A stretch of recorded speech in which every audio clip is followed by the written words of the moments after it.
Line মিচা সাচেলি সিতুকে company মিচাকুনা। উনি বলতে চাইছেন যে ওনাকে আপনারা এখানে ডেকে এনে অপমান করেছেন। উনি এখানে ফ্যাক্টরি করবেন না, উনি চলে যাবেন। দেখুন, এত জমি দখল করতে গেলে এদিক ওদিকে একটু গন্ডগোল তো হবেই। সবাই তো আর স্বেচ্ছায় জমি দেবে না। কোনো চিন্তা করবেন না, দুর্গাপুজোর আগেই সমস্ত গন্ডগোল আমি মাটি চাপা দিয়ে দেবো। এই তুফানকে আমি জমিতে ফেলে পাবো, কেউ ঢুকতে পারবে না। কে ওখানে? আমার নাম অশোক রায়। আমি এক সময় পরিমলের সহকর্মী ছিলাম, বন্ধুও বলতে পারো। তোমাকে তুমি বলছি, আপনি বলতে বাদ সাধলো।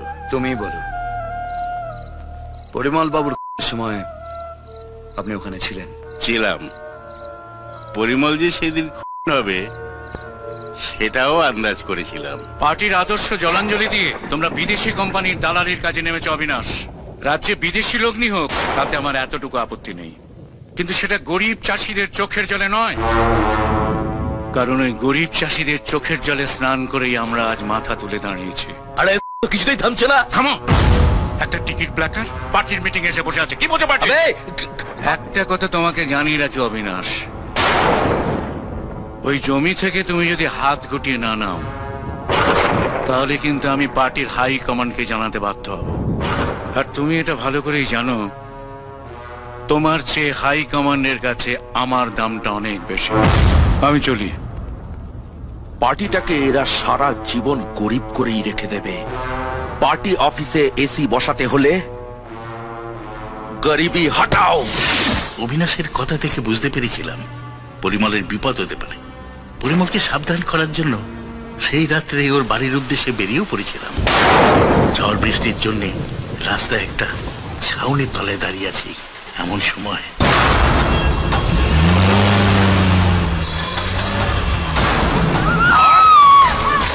অবিনাশ আর ওসি প্রতাপ মণ্ডল হঠাৎ আমাকে দেখে থমকে গেল।